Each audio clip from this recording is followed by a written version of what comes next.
કચ્છ અને ગુજરાતની રસપ્રદ ઘટનાઓને સમાચાર જાણવા અમારી ચેનલને લાઇક, શેર અને સબસ્ક્રાઇબ કરો.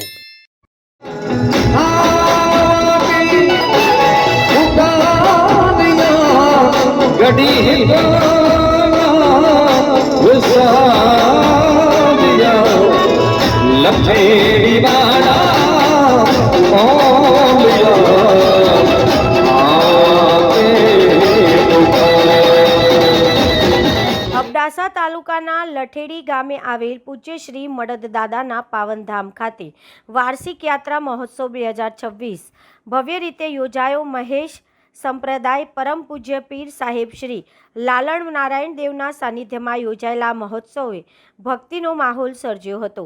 ભવ્ય શોભાયાત્રા સાથે કાર્યક્રમની શરૂઆત થઈ હતી, જેમાં મોટી સંખ્યામાં ભક્તો જોડાયા હતા.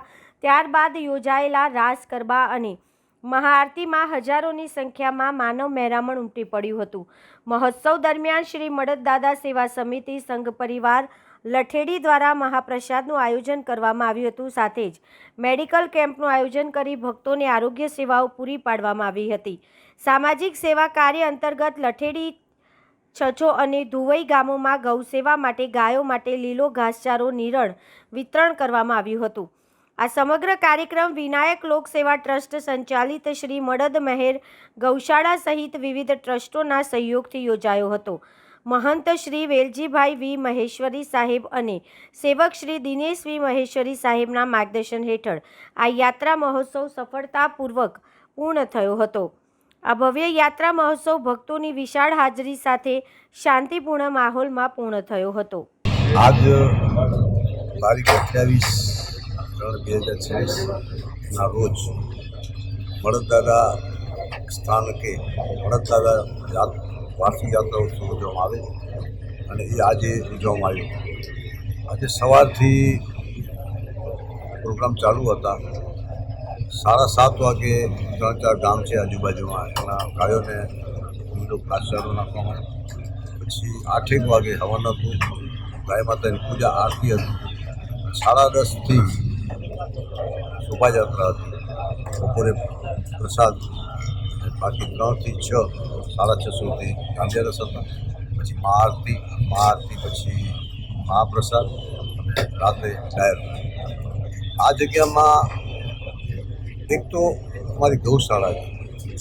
ગૌશાળામાં 514 જેવા નાના મોટા બધા જીવ છે.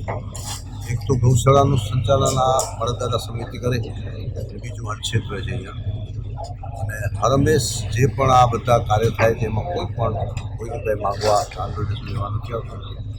જે અમારો ગ્રુપ છે મડદદાદા સેવા સમિતિ અને સંઘ છે એનાથી જ ચાલે છે.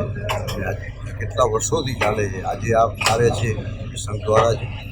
અને એક જ આ જગ્યામાં ભોજન અને ભજન બેને અગ્રતા દેવામાં આવી છે. અને આ વિસ્તારની અંદર રહી અને જે આ કાર્ય હાલે છે એ આસ્થાનું કેન્દ્ર બીજું છે, આસ્થાનું કેન્દ્ર છે. અને આ વિસ્તારની અંદર અમને સહયોગી બન્યા છો આપ, પહેલાં તો આપનો આભાર માનીશ. અને જે પણ આ અહીંયા તમે જોઈ રહ્યા છો એક સેવાનું કાર્ય છે, હજી ચાલતું રહે એવું કરશે પ્રાર્થના. ધન્યવાદ. જય હિન્દ.